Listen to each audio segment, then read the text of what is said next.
पाकिस्तान और West Indies के दरमियान आज किंग मैदान में आया और किंग ने आते ही अपने बल्ले से जो है वो पाकिस्तान के लिए 47 रन की शानदार इनिंग्स जड़ दी। किंग ने क्रीज के ऊपर खड़े होकर जिस तरह से 5 चौके नाजरीन वो लगाए हैं ना, कभी कवर ड्राइव इस तरफ, कभी जनाब कवर ड्राइव जो है वो इस तरफ, और जो छक्का जो है वो नाजरीन किंग बाबर आजम ने क्रीज पर खड़े होकर जो है वो थप्पड़ शॉट लगाया है ना, यकीन करें कि उस शॉट को बार बार देखकर जो है वो तबीयत खुश हो गई। और आज 4 महीने के बाद हमें अपने किंग बाबर आजम की क्रिकेट को देखने का जो मजा मिला है ना, यकीन करें कि सारी थकावट जो है वो दूर हो गई।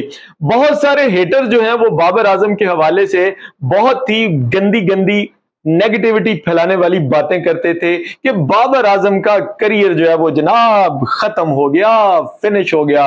लेकिन बाबर आजम ने आज आते ही उनके मुंह के ऊपर जो है वो ऐसा स्लैब मारा है कि उन्होंने एक छक्का और 5 चौकों की मदद से 64 गेंदों पर जो 47 रन बनाए हैं ना, यकीन करें तबीयत जो है वो किंग आपने हमारी खुश कर दी। बाबर आजम ने उस वक्त भी हमारी तबीयत खुश की जब उन्होंने शाहीन शाह अफरीदी की गेंद के ऊपर जो है पहला कैच पकड़कर गेंद को ऐसे हवा में उछाला, तो यकीन करें ऐसा लगा कि जैसे एक शेर है जो जस्त लगाकर जो है वो गेंद को पकड़ रहा था। बहरहाल किंग की बैटिंग के अंदर हमें निखार नजर आ रहा था, किंग की बैटिंग के अंदर हमें बदलाव नजर आ रहा था।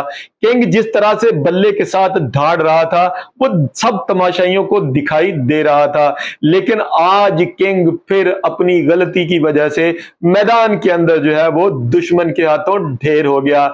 ऐसी गलत शॉट सिलेक्शन किंग आप कैसे कर सकते हैं? किंग आपने इतना बुरा प्रदर्शन क्रीज के ऊपर खड़े होकर इतनी महंगी विकेट इतना आसान सस्ते में क्यों दे डाली? आप स्टंप कैसे हो सकते हैं?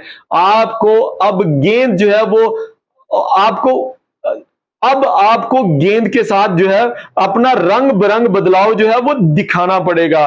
बहरहाल हम शायकीन क्रिकेट जो है आपसे उम्मीद रखते हैं कि आप आने वाले दूसरे ओडीआई मैच के अंदर हमें एक शतक जो है वो लगाते हुए दिखाई दे दें। यकीन करें कि मुद्दत गुजर गई है उस शतक को देखे हुए जो आपके बल्ले से निकलता था।